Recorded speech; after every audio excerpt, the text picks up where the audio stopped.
Bem-vindos, pessoal, à nova leitura aqui, nosso terceiro vídeo do nosso livro aqui, olha, O Ato Criativo, do Rick Rubin. Vamos continuando, se você está chegando aqui, nós somos uma comunidade criativa chamada Mahub.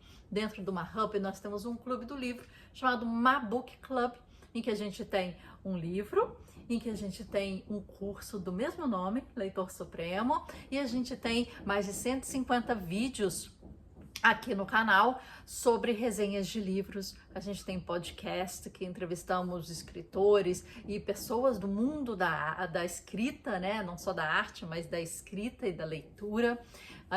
Ligado intimamente a isso, né? A escrita e a leitura. Nós temos, acho que, de 10 a 12 entrevistas já específicas. Então, estamos evoluindo, estamos crescendo, a nossa comunidade está cada vez mais engajada.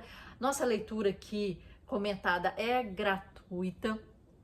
O que a gente cobra, se você quiser comprar e ir além, é o livro baratinho lá na Amazon e o nosso curso na Hotmart, que integra curadoria, leitura, retenção, técnicas, ferramentas, listas, indicações, referências e muito mais. E o curso traz um pouquinho além, a utilização de algumas inteligências artificiais para te ajudar nesse processo. E o livro não traz nada de inteligência artificial, é um livro mais direto ao ponto e trazendo técnicas e dicas. Então, vamos lá. Há uma hora para certas ideias chegarem e elas dão um jeito de se expressar por meio de nós. Aí que a gente terminou.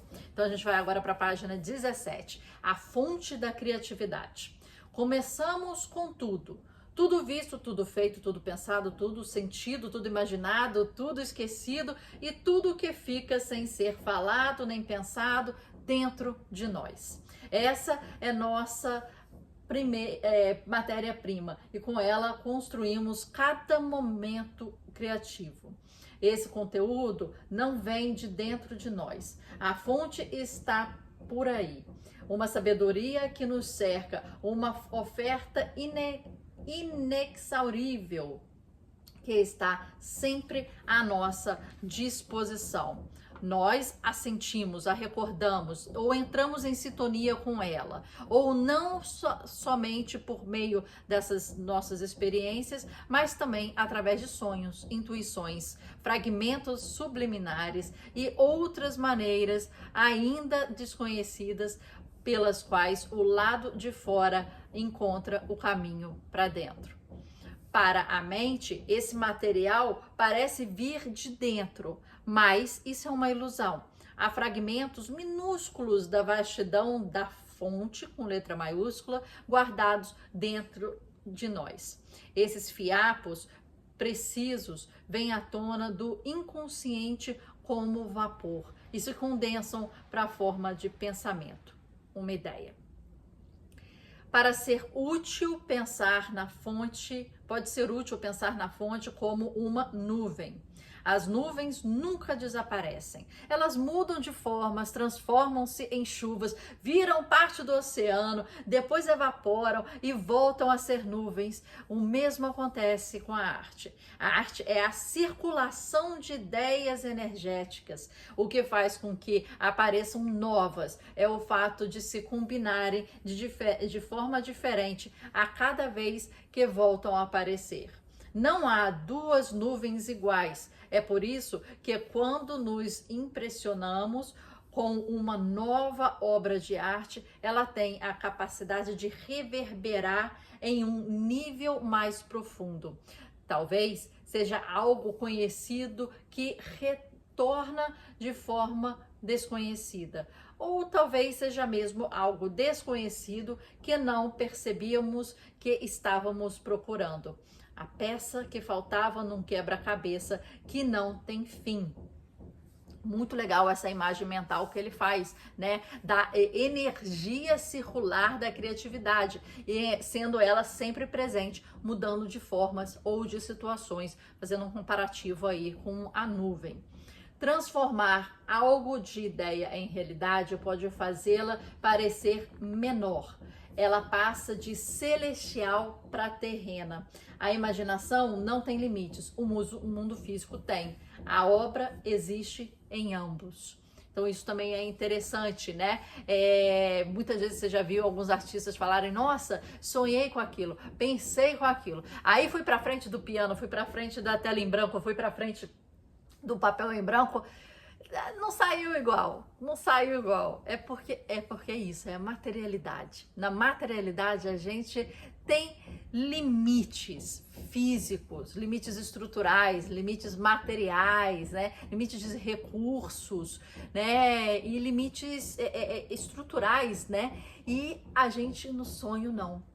O sonho tudo se transforma, tudo é mais fácil, tudo é mais barato também, né? E tudo se torna um pouco mais possível.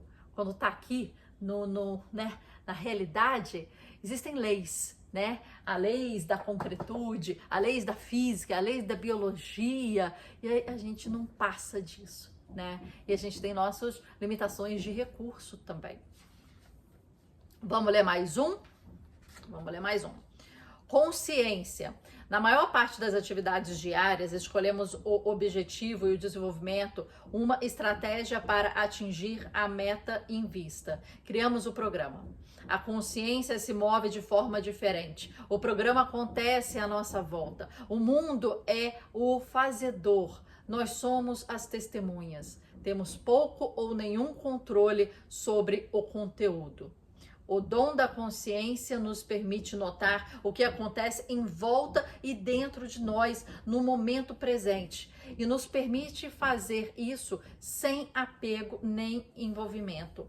Podemos observar sensações corporais, pensamentos, sentimentos passageiros, sons, pistas visuais, cheiros, sabores. Pela observação desapegada, a consciência permite que a flor observada revele mais de si, sem nossa intervenção. Isso é válido para todas as coisas. A consciência não é um estado que possamos forçar. Há mesmo pouco esforço envolvido, embora a persistência seja fundamental. É algo que permitimos ativamente que aconteça. É uma presença com o que acontece no eterno agora e sua aceitação. Assim que rotula um aspecto da fonte, você não está mais percebendo, você está analisando. Isso é válido para qualquer pensamento que o tire da presença do objeto na sua consciência, seja dessa análise ou a simples tomada de consciência de estar consciente. A análise é uma função secundária. A consciência acontece primeiro, como uma conexão pura com o objeto de sua atenção. Se algo me parece interessante ou belo, primeiro vivo essa experiência, só depois para tentar entendê-lo. Embora não possamos mudar aquilo que percebemos, podemos mudar nossa capacidade de perceber. Podemos expandir e estreitar a consciência, experimentá-la com os olhos abertos ou fechados. Podemos aquietar nosso interior para perceber mais o exterior, ou aquietar o exterior para notar mais o que acontece dentro de nós. Podemos nos concentrar tanto e tão de perto que as coisas percam as características que as tornam o que permanecem ser. Ou nos afastar tanto que elas parecem algo inteiramente novo. O universo tem apenas o tamanho da nossa percepção. Quando cultivamos nossa consciência, expandimos o universo. Isso amplia o alcance tanto do material que está à nossa disposição para criarmos, como a vida que temos para viver. A capacidade de olhar profundamente é a raiz da criatividade. Ver além do comum e mundano e chegar ao que, sem ela, poderia ser invisível. Aqui eu marquei, essa parte eu já tinha lido, eu acho que eu li até aí. Eu li mais um pouquinho. A capacidade de olhar profundamente é a raiz da criatividade. Eu marquei aqui também, temos um pouco ou nenhum controle sobre o conteúdo. Olha que legal isso. Embora não possamos mudar aquilo que percebemos, podemos mudar nossa capacidade de perceber. Esses foram os itens aqui que eu marquei pra gente. Eu achei bem interessante que ele colocou aqui, que a capacidade de olhar profundamente é a raiz da criatividade.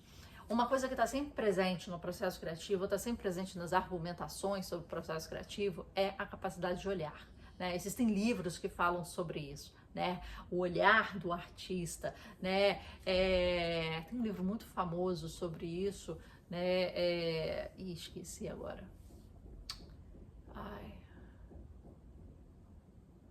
Tem um livro muito famoso sobre isso, que eu vou colocar aqui na legenda quando eu lembrar, tá bom, minha gente? Agora eu esqueci. Verger, não sei se é... No título tem olhar e eu acho que é... Não sei se é Berger, acho que é Berger e olhar. Bota aí, Berger e olhar aí na Amazon pra você ver. É um livro fantástico que fala sobre olhar e vários outros falam sobre olhar. Na verdade, a questão da criatividade artística ou da criatividade em geral é uma perspectiva, uma percepção, um aguçamento na forma de observar. Por exemplo, um livro pode ser apenas um livro, mas pode ser um material de arte de algum artista que vai trabalhar em cima das páginas do livro para fazer uma pintura ou uma escultura de livros para passar uma mensagem que até já esteja dentro do livro em si, em sua narrativa. Tudo isso é material para o artista e a questão de você aguçar o seu olhar é muito importante. Às vezes você vê uma obra de arte e você fala, cara, o cara só viu de uma forma diferente. A mesma coisa que eu vi o tempo todo. O cara só olhou por outro ângulo, por outra perspectiva, com outra mente, a partir de outra referência, né? Ou ele expandiu, ou ele diminuiu, ou ele foi a fundo. Então, isso é muito importante, o olhar. E aqui ele coloca a capacidade de olhar profundamente. E aí me lembra muito daquela teoria, né, do T. Né? A teoria do T, imagina você tem o T, né? O T é a teoria do conhecimento, por exemplo. Você conhece pouco de muitas coisas, mas tem algumas coisas que você vai profundamente. Então você vai criando T's, né? É importante você conhecer muito de muita coisa, você ser, sei lá, um generalista, mas é importante em certo momento você saber se aprofundar. Né, você ser um especialista. Tem um livro muito interessante que fala sobre isso, que eu indico aqui para vocês, que é esse aqui, ó. Por que os generalistas vencem no mundo de especialistas, do David Epstein. É bem interessante e ele fala um pouquinho dessa teoria, né? Ele fala um pouquinho da especialidade e da generalismo, né, das pessoas, e como é que isso é importante. Na verdade, até um T, né, um tesão, se a gente puder falar assim, tem um tesão grande em que você conheça muitas coisas, né, por experiência, né, não só por leitura, mas por experiência, e que nas que você tem interesse, vontade, aptidão, você mergulhe. Né? Então, assim, ao longo da vida você vai desenvolver uma reta cada vez maior com vários, né? Pelo menos uns 5 ou 4 faixas em que você faz um aprofundamento. Alguns mais fundos, alguns menores, mas que você aprofunda. Por exemplo, eu, né, gosto de pintura, então pintura seria um tesão gigantesco. Sei lá, inteligência artificial. Eu gosto, né? Tendências de futuro, outro ponto que eu gosto particularmente. Tenta pensar aí você, quais são os pontos que você gosta particularmente, em que a sua base do tesão ela vai para baixo. E quão profunda ela tá. Vamos lá, página 23. O vaso e o filtro. Cada um de nós contém um recipiente. Ele se enche de dados constantemente. Ele aguarda a soma total de nossos pensamentos, sentimentos, sonhos e experiências no mundo. Vamos chamá-lo de vaso. As informações não entram diretamente no vaso, como a chuva que enche um barril. Elas são filtradas de forma exclusiva em cada um de nós. Nem tudo passa pelo filtro e o que passa nem sempre permanece fiel. Cada um de nós tem seu método de reduzir a fonte. O espaço da nossa memória é limitado. É comum nossos sentidos perceberem mal os dados. E a nossa mente não tem o poder de processar todas as informações que nos cercam. Nossos sentidos ficariam sobrecarregados de luz, cores, sons e cheiros. Não seríamos capazes de distinguir um objeto do outro. Para navegar por esse imenso mundo de dados, aprendemos cedo a nos concentrar em informações que parecem essenciais ou sejam que nosso interesse particular e afastar o restante. Como artistas, buscamos restaurar aquela percepção infantil, um estado mais inocente de encantamento e apreciação, não atrelado à utilidade nem à sobrevivência. Isso aqui que ele traduz isso aqui, marca isso aí. Isso aqui eu marquei aqui. Ele traduz aqui esse estado do olhar, né, profundo que você tem que ter. É um estado mais inocente de encantamento e apreciação, não atrelado à utilidade nem à sobrevivência. Olha, inevitavelmente o nosso filtro reduz a inteligência da fonte por interpretar os dados que chegam em vez de deixar que passem livremente. Conforme o vaso se enche com estes fragmentos reformulados, essas relações produzem crenças e histórias. Podem ser sempre quem somos, sobre as pessoas que nos cercam, sobre as naturezas, o mundo em que vivemos. Por fim, essas histórias se aglutinam em uma visão de mundo. Como artistas, queremos encarar as histórias com leveza e encontrar espaço para a enorme quantidade de informações que não se encaixam facilmente nos limites do nosso sistema de crenças. Quanto mais dados brutos conseguimos absorver e quanto menos os moldarmos, mais perto chegaremos da natureza. Pode-se pensar o ato criativo como a soma de conteúdo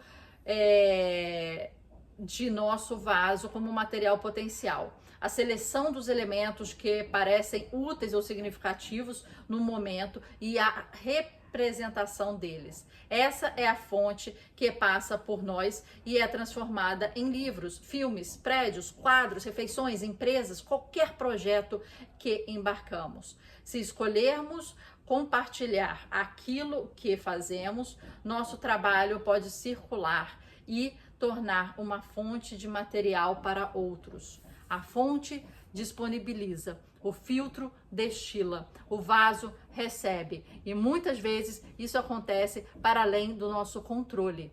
É útil saber que esse sistema padrão pode ser contornado com treinamentos, podemos melhorar nossa interface com a fonte e expandir radicalmente a capacidade de percepção do vaso. Mudar o instrumento nem sempre é a maneira para fazer mais fácil de mudar o som, mas pode ser a mais potente.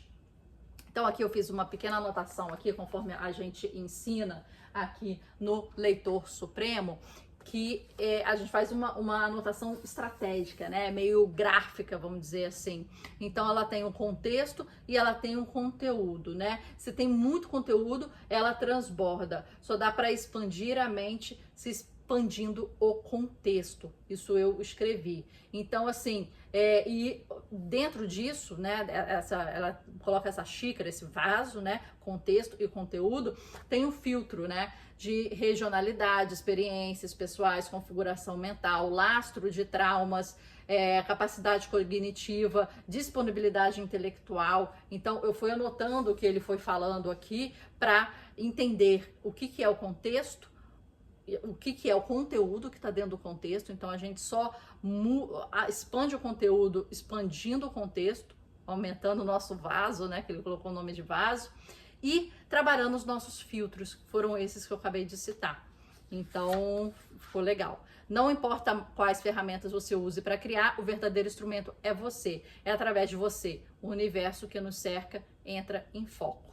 Então vamos terminar aí na página 27. E esses foram os nossos insights e falei aqui um pouquinho das minhas anotações, né? É importante a gente saber anotar de forma inteligente. Porque isso é sua forma de comunicação com o seu eu do futuro. O seu eu do futuro não vai ler o livro inteiro de novo, muito possivelmente. O seu eu do futuro vai lembrar assim, nossa, esse livro foi tão bom, eu lembro que ele foi tão bom. Deixa eu pegar ele aqui. Aí você vai escanear as suas anotações. É isso. Então, as suas anotações têm que falar e ajudar o seu eu do futuro. Elas têm que ser inteligentes, elas têm que ser estratégicas, elas têm que ser integradas, elas têm que ser visuais, né? Do jeito que a gente fez aqui, nessa parte aqui, né? Essa parte visual aqui. Então, assim, você não pode ficar repetindo frases e frases do texto, né? Não é isso. Você tem que escrever com as suas palavras, a sua interpretação. Você viu aqui a forma que eu escrevi a minha anotação aqui, de que eu fiz o desenho da xícara, né? Eu fiz o desenho da xícara, eu fiz as anotações, eu fiz o desenho do filtro, eu anotei o que seria por qual viés passaria esse filtro, né? E coloquei a frase, que só expande o conteúdo, expandindo o contexto. Então, bora lá? Te encontro na próxima leitura. Desculpa aí os cortes nesse vídeo, mas, Leitor Supremo, se você quiser passar para o próximo nível e se quiser ir mais além, o nosso curso, você não vai se arrepender. Vamos juntos? Continuamos amanhã.